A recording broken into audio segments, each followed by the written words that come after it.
Okay, good morning, everyone. I think we'll go ahead and get started. We still have a few more guests that haven't come in. So good morning. My name is Olurati Bankole, and I'm really excited to be here. I was invited to just moderate and just open up the session this morning. And before I get started, I'll just go through some house rules.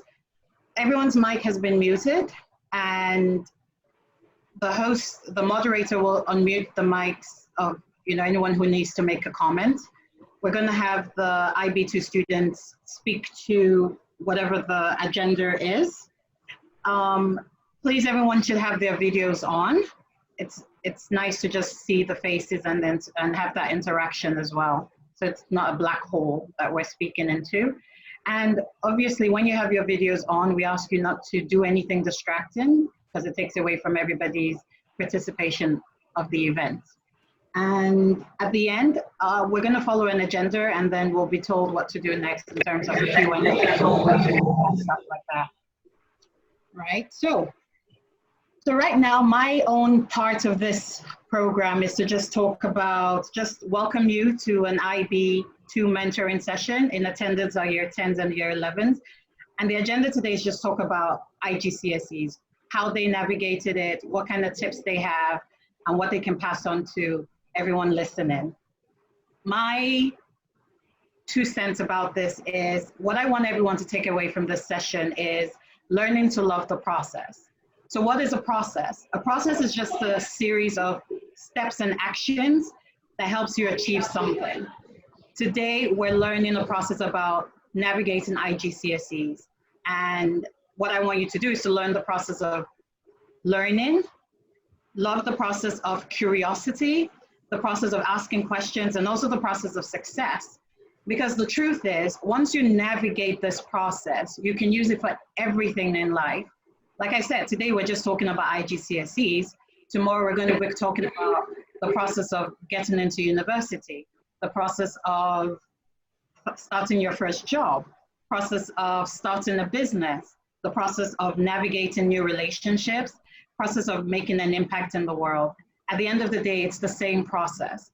And once you learn to love the process and manage the process and tweak the process to your individual personalities, your style, you're on your way to success. So that's my two pence, going into this session today, is just loving the session. And just a little advice from someone who also took IGCSEs a few years ago is read all the questions, please. On one of my exams, I forgot to read the last question and I didn't answer it, and it haunts me till this day. So please, I'm passing on this piece of advice. Just make sure you turn over the whole thing and read all the questions. So without further ado, I'd like to welcome your host for today, the 2 IB students, and I would just like them to introduce themselves. So can you just carry on? Good day, everyone. My name is Toluwalashe Lajide, and I guess I'm here to entertain any questions you might have, and to just have this discussion with you. Thank you so much, Toluwalashe. Our next host. Okay, go ahead. Good morning, everyone. My name is Chimarika Nike, but you guys can call me Erica. I'm currently in IB1, and I'm here to answer any questions that any of you want answered. Great, thank you, Erica. Could you push your camera, because we can only see half of your face, so we see your whole face. And with everybody else, can you please turn on your mics? I still see a lot of, not mics, sorry, your cameras. I still see a lot of blank screens. Please turn on your cameras and have a good session. Over to you, Erica and Lajide. Okay. I've realized that there are a lot of questions that some people may have talking about the IGCSE. So I basically wrote down some things that I'll basically be talking to you guys about before you guys can start asking us your questions. And one question is the most important thing to do during your IGCSEs. Me personally, I think the most important thing for you guys to do during your IGCSEs is to know yourself and know who you are. on knowing yourself, you should like know how you study, know where you can study, and know your style of learning.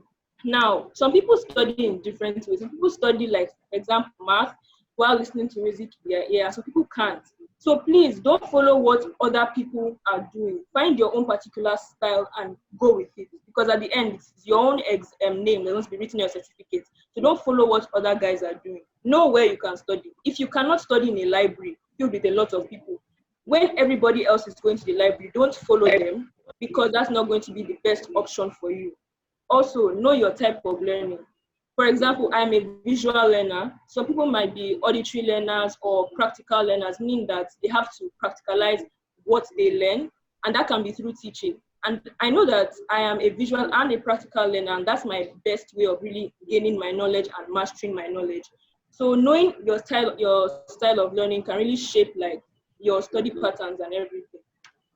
The next thing I will talk to you about is basically how to revise for IGCSEs.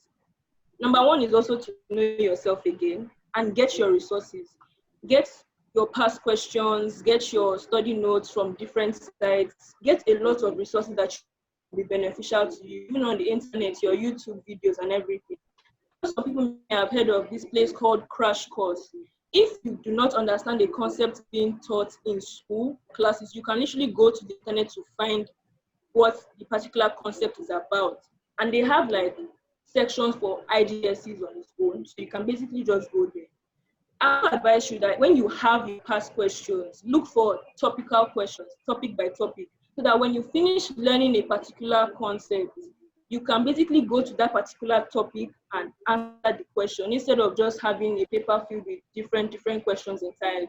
And make things clear for yourself, like processes. Now you can make acronyms, mnemonics, raps. I know for chemistry, for IGCSEs, I had to make a lot of raps for me to understand the processes of some different kinds of things, that as well as biology and economics. So just try and make things simplified for yourself.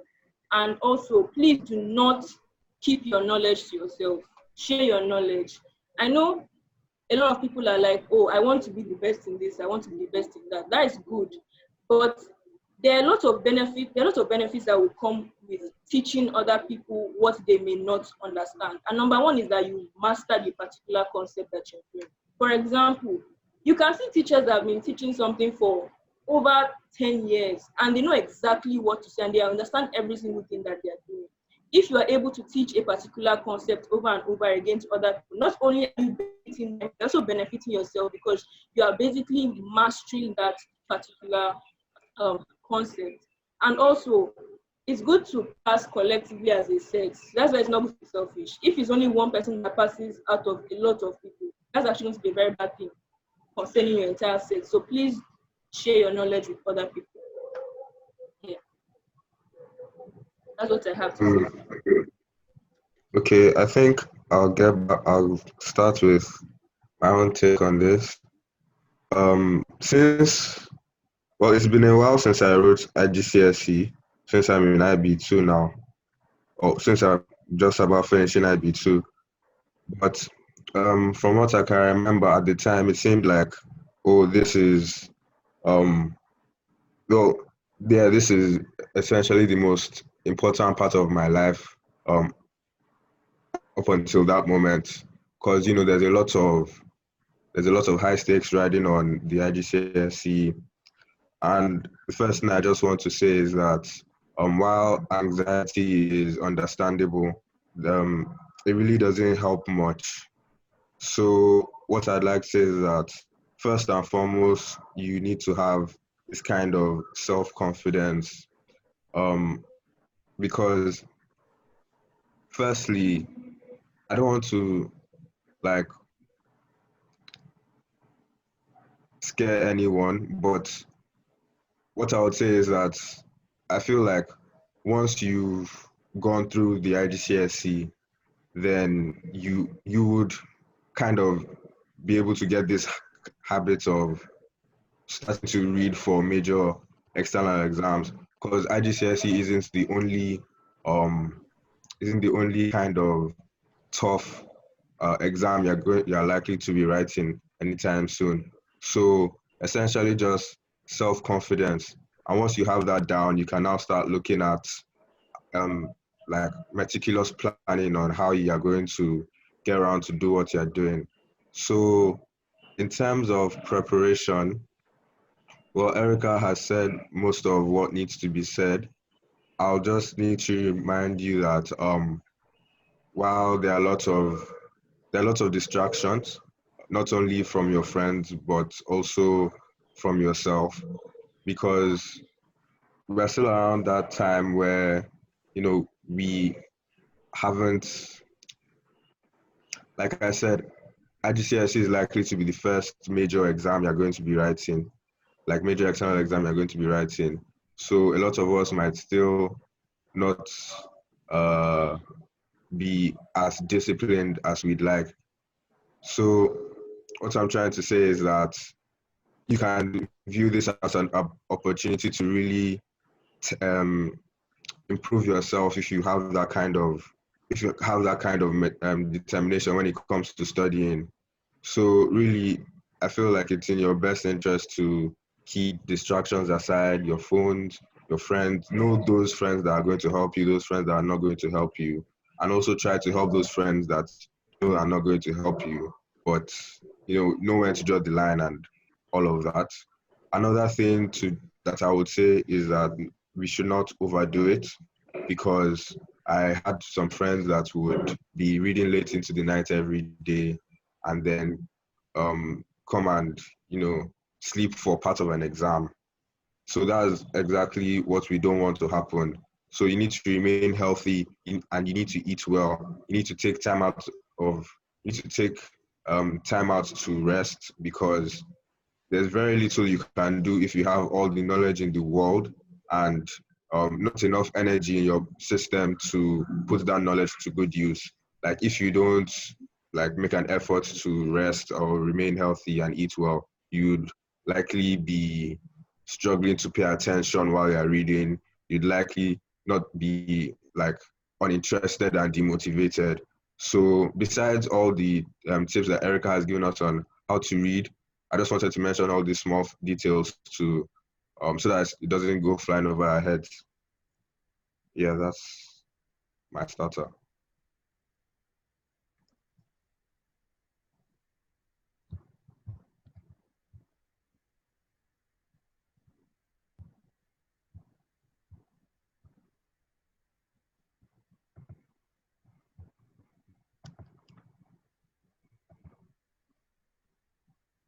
Okay, so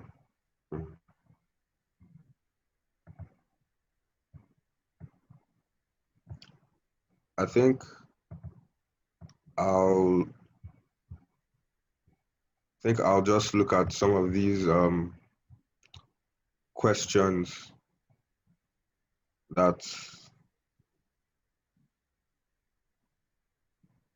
we have on here in the invite mail. So what's the most important thing you need to do to pass the IGCSE? Well, the most important thing to do,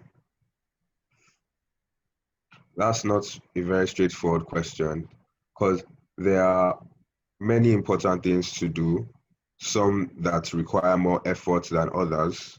For example, reading is obviously an important thing to do, but also taking time to rest, that's also important.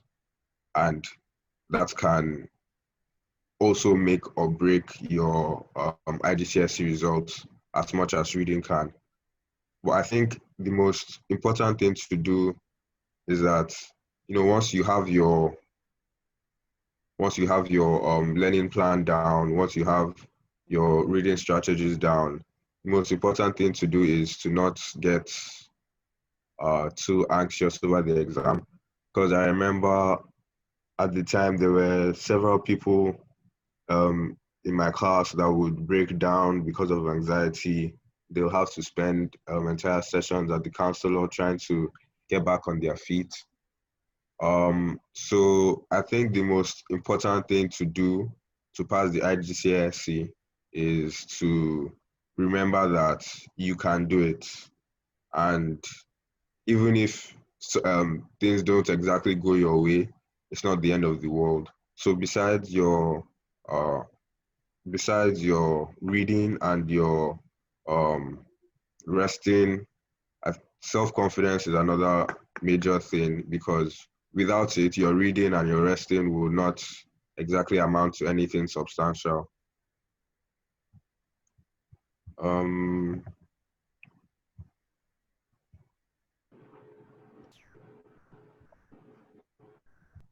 okay, the next question was how to revise for the IGC exam. Um, hmm. Well, unfortunately for me, at the time, I didn't really have a proper understanding of how best to read for a major exam like IGCSE. I didn't have this kind of opportunity that you guys have right now to, ask people that have gone through it. But what I can tell you about how to revise, one thing that I know really helped me out was that um, I started taking notes. I mean, besides the past questions and the um, besides past questions and watching videos and meeting my teachers, I found that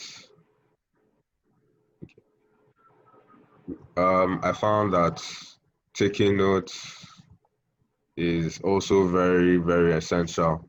So, personal opinion, if you're not taking notes, then I think you should really look into it. Before we open the floor up, though, what I would actually like both of you to do is to speak a little bit more towards the mental struggles of taking part in any major exam. Because, like Tolu Alashe said, he spoke a bit about the anxiety about students having to go to the counselor.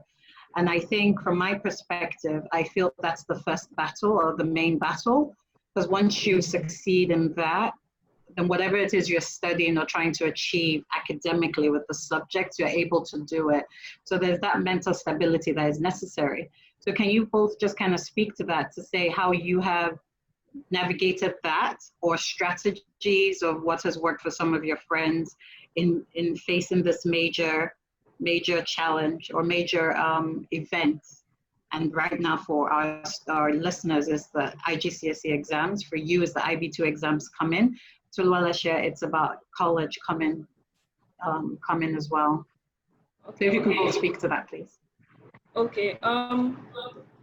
One thing I know I can say is don't procrastinate your learning, because when you realize you have a short amount of time to read your subjects, that is when most of the anxiety will fall on your head, because you will realize that you have not covered a multitude of things. You've not covered a multitude of things, and you'll be trying to understand each and every single thing, because it's probably most likely what is going to come out in your exam. And in trying to do that, your brain is going to be overloaded, and you feel really, really frustrated and angry. So whatever is actually coming into your ear is actually just going out, because you are just focused on reading your stuff, but you're not focused on really understanding what you are trying to read.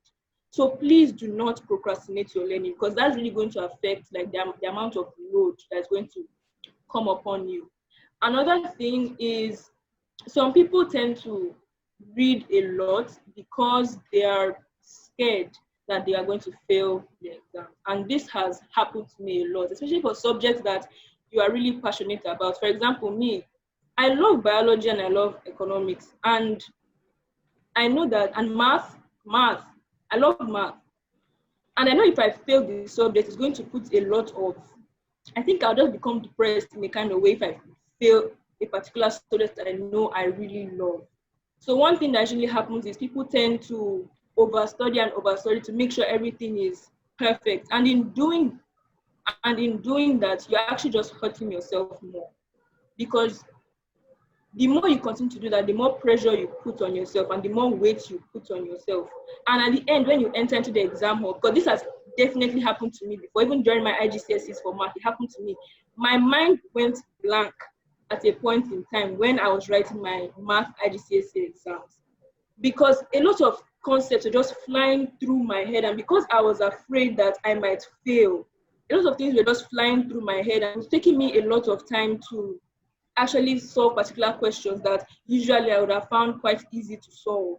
So what I did, I literally dropped my pen and I was looking at the clock for 2 whole minutes, and I was doing a particular breathing exercise. Like I was breathing in and breathing out, and the invigilator had to come and ask me whether something was wrong.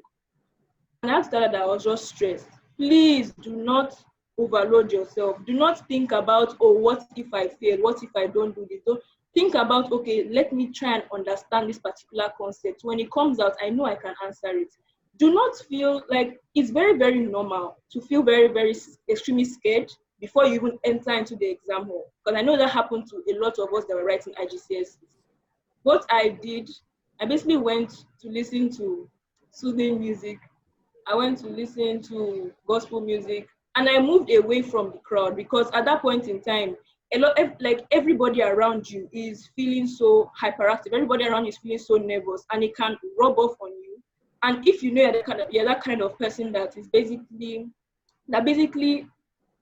does what other people are doing at that point in time, just move away from it and try to constantly be encouraging yourself and do a lot of breathing exercises, because it actually helps. That math exam, it actually helps, because it can help you to avoid brain blocks. If your mind is overloaded with a lot of things, you won't really be able to understand like a particular question. And by the time you understand the question, you've already spent so much time on it, and there are other questions you still have. So that will now add extra pressure on top of you. So please try your best not to be nervous before the exam. Try your best to also read other subjects. Don't put so much pressure and expectation on yourself, because that just adds more to your anxiety. And do not procrastinate, because if you procrastinate, that's probably the worst thing that you can do to yourself. If you procrastinate, when you have 1,001 things to read, I only have like 2 or 3 weeks to learn it, and then you now see other people that are surrounding you that have learned everything and are speaking all the grammar and everything, and you are just there like, Chimo, what am I going to do now? Because that's what is going to be going through your mind. So I'm just guessing that please do not procrastinate. Know when you want to, know when you can read, and read. Don't be wasting time. Say, oh, I can do it tomorrow. Tomorrow will come. Oh, I can do it tomorrow. There's still time. There's no time. There's no time. You guys that are in year 10. Literally, when I was in year 10, I thought there was time. I was just fooling myself. I was lying to myself. Because after year 10, this third term is almost gone. You enter year 11, first month will come, second month will come. You go for Easter retreats, and you have like maybe 1 week before you enter the IGCSE hall. So please don't procrastinate. Don't waste your time. And try your best to find ways that you know can calm yourself before exams actually start. That's what I have to say for the mental struggle. Thank you so much, Erica. Very, very helpful. Toluwalashe, do you have any tips around overcoming anxiety? Well, besides all that has been said, I just want to remind all of us that we should remember that not everybody is, no man is an island. It wouldn't make much sense to have all this support from our family and friends if, you know, we don't feel comfortable to go and meet them. I say this because I remember I had a lot of friends that made me feel like, you know, we're in this exam thing together, and you know, just to encourage each other. I remember our parents would hold prayer meetings, like I think every week or so, when it was getting closer to the time of our exams. The school counselor's door was always open. We could meet any teacher that we felt like we could meet. So I just wanted to say that in that sense, we are kind of responsible for our own mental struggles in the towards these exams. By that I mean that, like, in a way, you also have the responsibility for looking out for yourself by meeting other people to, maybe just talk to or things like that. And I also just wanted to add in while procrastination is very, very terrible, and I don't, I'm not trying to encourage it or anything. I just want to say that even if everything is looking bleak, that oh, I've already wasted too much time as it is, that I just want to remind everybody that it's still not the end. It's not over until it's over. It's not over until you put your pen down for the final exam. I still remember some of my classmates that it wasn't until the Easter retreat, when they started reading seriously, and some of the teachers were like, and some of the students were like, oh, it's already a bit late to start reading the way you're reading. If only you had started reading earlier, just things like that. I just want to remind us that it's not the end of the world. I remember for the longest time, I personally felt like every day was damage control for me, because yes, I did procrastinate, and it felt like I was trying to catch up to something that seemed so far away. But I just want to remind everybody that, number one, you should not procrastinate for any reason. And number two, even if you do feel like you're drowning under a lot of work because maybe you had already procrastinated, that's what to remind you that it's not the end of the world and there's still a chance. Yeah, that's my take on it. Thank you so much, Toluwala Share. I'd like to invite students to indicate with their name if you'd like to ask a question, so I can unmute your mic. While we're waiting for that, I think another thing I would like you both to speak to is how do you learn who you are as a person? Everybody has different mannerisms and different different habits. I like to study with noise. I need white noise. I can't study in absolute silence, and different people have different things they have to do. I think one of the things I really like about the IB program is that it forces you to discover who you are and what works for you, because that's the only way you can progress and succeed. And so what are some of the ways you have that have been useful to you to discover who you are? What makes Toluwala Share tick? How do you discover what the things you like to do and the things that make you tick, the things that keep you upbeat? How would you advise the students to figure that out about themselves? Because once you have that knowledge as well, all those little bits help to make you successful on your IGCSEs. Toluwala Share? Okay. I hope my question was clear. Yes, it was very clear. The first thing I would like to say is that when it comes to understanding yourself, we should keep our minds open to try new things, because you might not know what works for you until you try it. I'll use the example of myself. Note-taking, for example. Before I started taking notes, that this was like a few months before my IGCSE exam. Obviously, it's not as if that had been the first time that somebody had suggested to me, oh, maybe you should start writing down what you're learning. It might help you. But I didn't really get around to it because I felt like I didn't see myself as the kind of also studious student person that would be taking notes every time, be highlighting pages and everything. I just didn't think it was my style.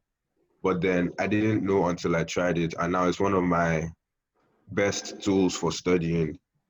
So that would be the first thing. Keep an open mind to trying all these new study tactics, like Erica had previously said. Maybe at first, the whole idea of doing a breathing exercise to calm yourself down might seem like some extra psychological mumbo jumbo, but it works for her, and most likely it would work for you. So just things like that, just keep your mind open. And another thing I'd like to talk about is during the CAS program, the IB program, there's this program sub-program we have called CAS, some of you might know about it, but it is essentially centered around what I'm talking about now, developing yourself as a person. And this integral part of it is reflection. So when you do an activity related to CAS, at the end of the day, you go back and reflect. And I find that this kind of reflection, not in the case of CAS now, but in the case of how a particular study session went, or how something you feel like meant something to you, a particular event in your life went down. Basically, what I'm trying to say is that if you have this kind of take time to introspect, to understand the kind of person you are, just like to block out distractions, and maybe for like 15 or 30 minutes, you just sit down and all you're doing is thinking about how your day went, how you tried this learning tactic, or how you tried to learn something and how it went down for you. But also be careful not to overthink, because remember, we just finished speaking about anxiety. So it's not much point if you are introspecting and then you get to overthink, you get to the stage of overthinking. So essentially, just try reflecting on your study sessions, how what you're trying to learn is affecting you. And really, to understand yourself, you kind of need to conversate with yourself in a way, like in your head. Because, for example, if you want to get to know anybody, the first thing you're going to have to do is, to talk to that person. Like, I'm not saying like you necessarily need to start talking to yourself in the mirror or anything like that, but just like mentally, like try to understand yourself, try to have that kind of back and forth. Yeah, that's my take on it. Thank you so much. Erica, thank you so much to Relisha. Yes, sir. Okay, so what I have to say about trying to know who you are and your best studying tactics is to look back to those times when you were in school. For example, was there a time that a teacher showed a video on the IP board and you realized like that is when you learned the most out of something? Or do you like practicals? Or are you like a visual learner? When you see a picture or something, you're able to recollect exactly what you saw. If you look back to those times, you understand the kind of style of learning that you are more prone to understanding a particular concept, and then it can basically shape your entire learning style. Like I said before, if I see something, there is a 95% chance that I'll remember exactly what I saw, which basically shaped my entire learning style. And also practicalizing things. I'm that kind of person. It shaped my entire learning style. So you can just think back to a time where you really, really understood a particular concept and look at like what changed, what was different. And that can really help you to knowing your learning style. Another thing, like Tolu Alashe said, is to be very open-minded to different things. Like what he said, that taking notes. When I was in year 8, I was in hostel in year 8, almost everybody in the hostel was taking notes and rewriting their notes. I was like, what kind of thing are these people doing? Why would they be rewriting something that has already been written down in your normal school notes? Until I got to year 10 and I just started taking notes. That is my number one now because I decided to try it. And that really helps me in schoolwork. Another thing is, if like there's a particular thing you enjoy, like some people enjoy like listening to music. Me, I love listening to music. And you can hear a particular song once and know like more than half of the lyrics. If you can direct that talent into your schoolwork, things will become like way easier for you. For example, if you can learn like on YouTube, you see a lot of songs that have to do with schoolwork, whether it's learning a process in biology or an equation in math or something, you see a lot of that on YouTube. And if you're able to learn it, because you can learn music, like normal lyrics to any song, if you put that into your schoolwork, there's no way that's not going to work for you because that's like your strength, that's your strong point. That means you're an auditory learner. So you can just use that and help you in getting to know like the concepts in school and everything. Also, basically trying new things. if you know that you went to a library with a bunch of friends, just think back and know and ask yourself, like, did you actually learn anything? Like, that reflection thing is very, very key, and that is the only way you're able to really understand yourself as a person. Did you learn anything while you were in the library with so many people? Or did you learn more when you were alone?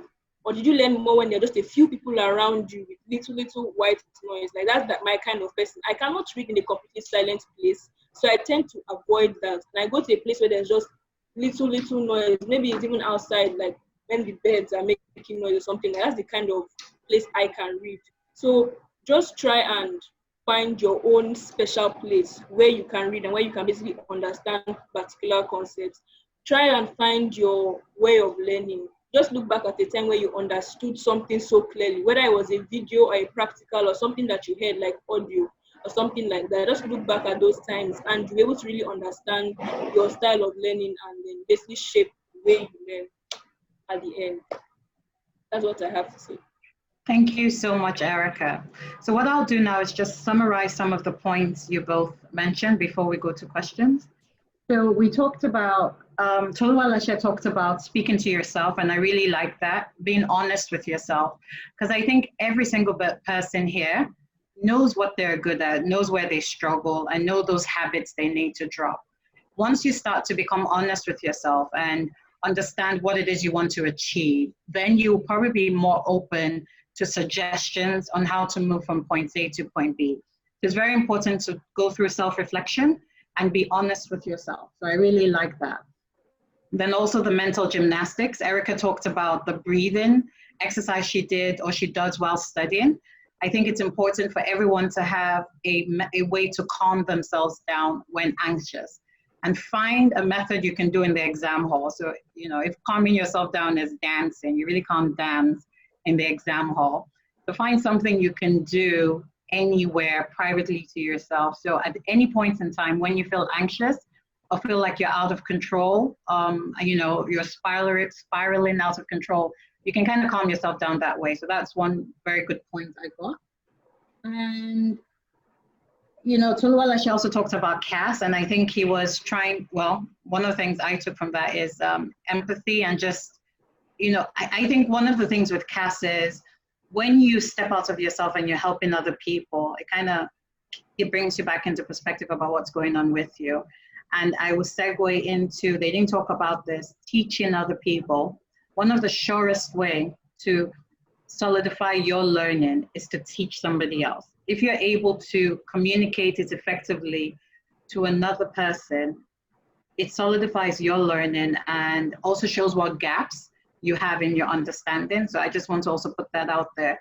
Find creative ways to teach, especially concepts you're finding difficult. You know, talk to somebody about it. Teach someone, talk to your mom and your dad and say, I want to explain this concept to you. Tell me if you understand it.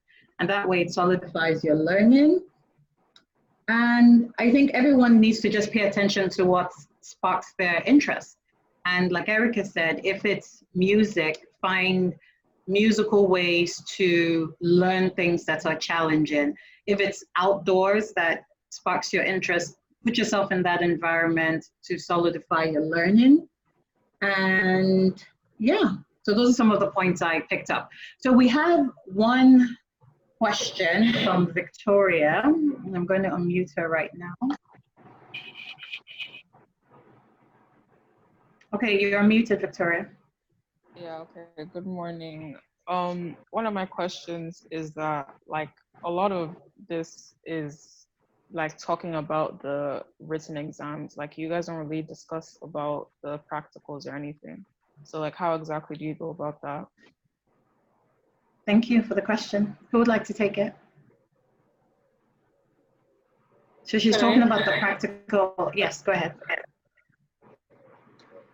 For the practicals, I think I would say the best thing to do is to really pay attention to what your teacher is doing. Like me personally, I always stayed very close to my teachers basically, because I did biology, chemistry, and physics for IGCSEs.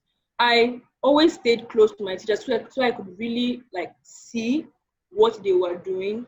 And there are lots of things that I couldn't understand. For example, maybe in chemistry, like all these, there all the acid tests and titration and everything.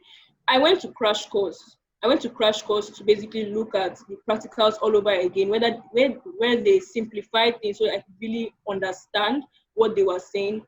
And I also asked for extra lessons.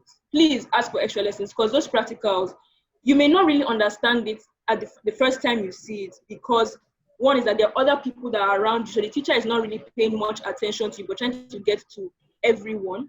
So you can ask for extra lessons where you can redo the practicals. Like sometimes when I wasn't able to be in class, I went back to my teacher to ask whether they could set up the practical for me to do. And the teacher will be there to teach me one-on-one, okay, this is why this is happening, this is why this color is changing, and this is how you can answer a particular question. So you can basically go there and do that. Another thing is, I think, have you guys heard of paper 6, alternative to practical? Alternative to practical is basically the practical, but you don't really have the equipment in front of you. You don't do the experiment. My chemistry teacher, I know he advised that people that didn't really understand the normal practical should have gone there so they can, like, they answer the questions without seeing the practical. So there's a particular thing that they read, or a way that they read, that they're able to answer a particular question. So if you can go to alternative to practical, that's paper 6 for IGCSEs. If you get your past questions, you can basically check through them and look for a particular question or experiment that you don't really understand and go through it. That's what I have to say. And also take a lot of notes when you're doing your experiments and everything like that. That's what I have to say.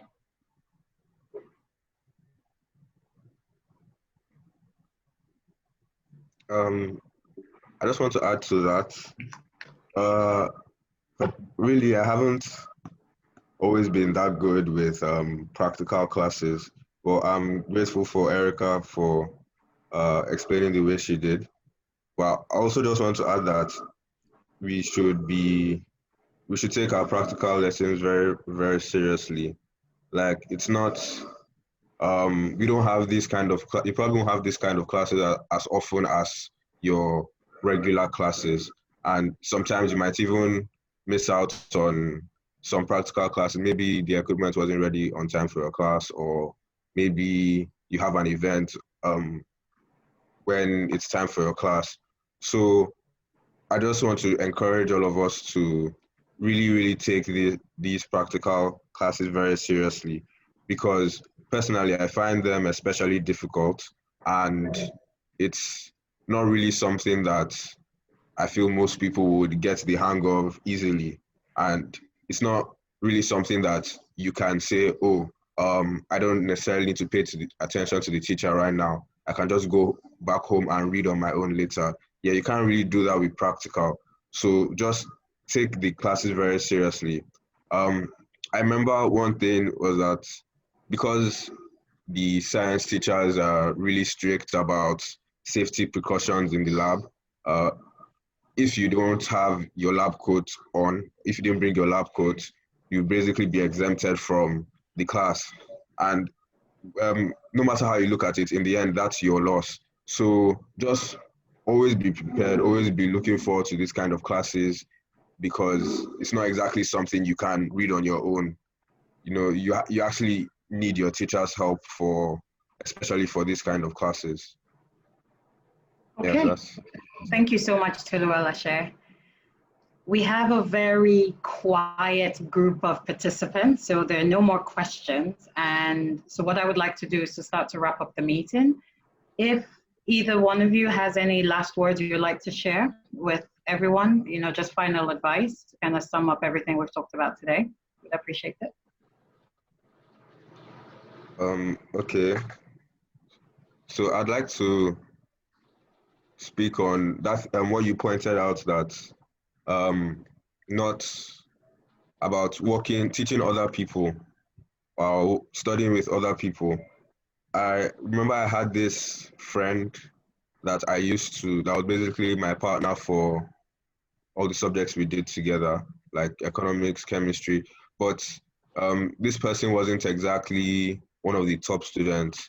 I mean, I was one of the, more successful students when it comes to academics, but this guy wasn't.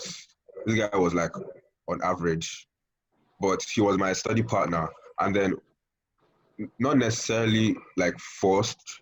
Like nobody forced us to be study partners. We were just friends, and then we decided to help each other out. It was really that simple, and I can say that it was what helped me the most for my economics exam. Before we used to fail economics when it came to like uh, mocks and tests and stuff like that. But both of us ended up passing because we helped each other out.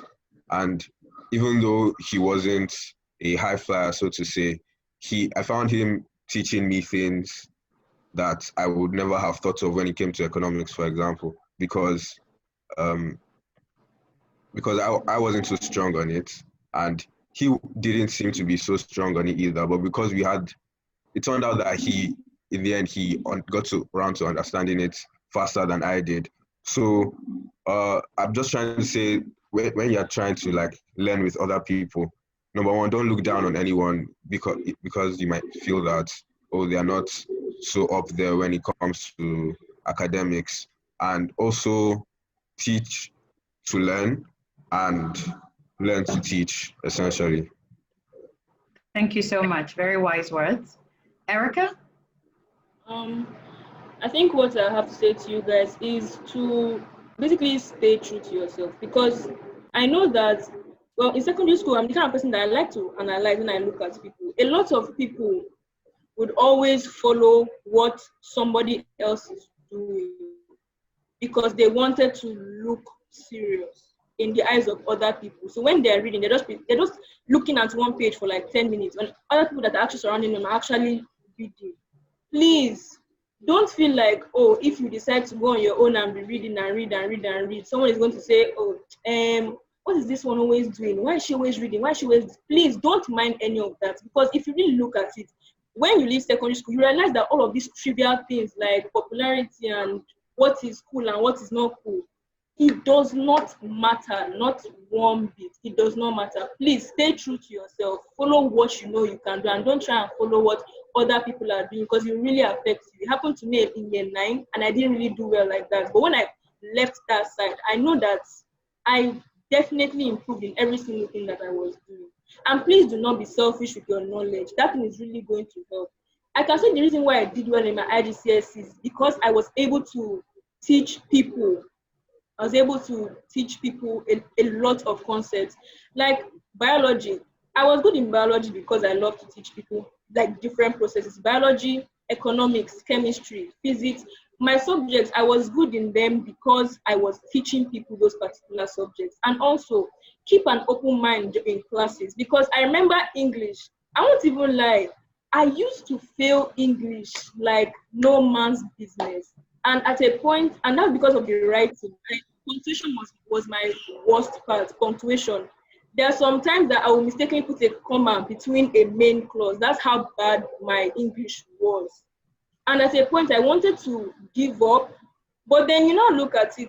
English is compulsory. So you have to do well in your English. Because look at it. If you want to go to university in America, they ask for SATs, English and math. They don't ask for biology and math or something else. So you need your English. So please, any subject that you have any problem with, don't try and move it away. Okay, it's raining, so I have to go inside. Thank you so much. Thank you so much, Erica. So I really want to appreciate everyone that tuned in today. It's been very impactful. I think everyone would agree that they've taken away 1 or 2 nuggets that will help them to become better at figuring out what this process of learning is. Like I said at the beginning, the process you put in place for your IGC exams are the same processes that would help you to conquer anything you have in front of you, whatever the next stage is and whatever lies ahead of you. So please take it seriously and just get to know how to make this process work for yourself. I'll leave you with a Chinese proverb. There's a proverb that says, the best time to plant a tree was 20 years ago. The second best time is now. What I'm just trying to say is that it doesn't matter what you didn't do yesterday, but figure out what you can do today and do it right now. The best time to start is now. So thank you all so much. And Please keep safe and have a good day. Bye-bye.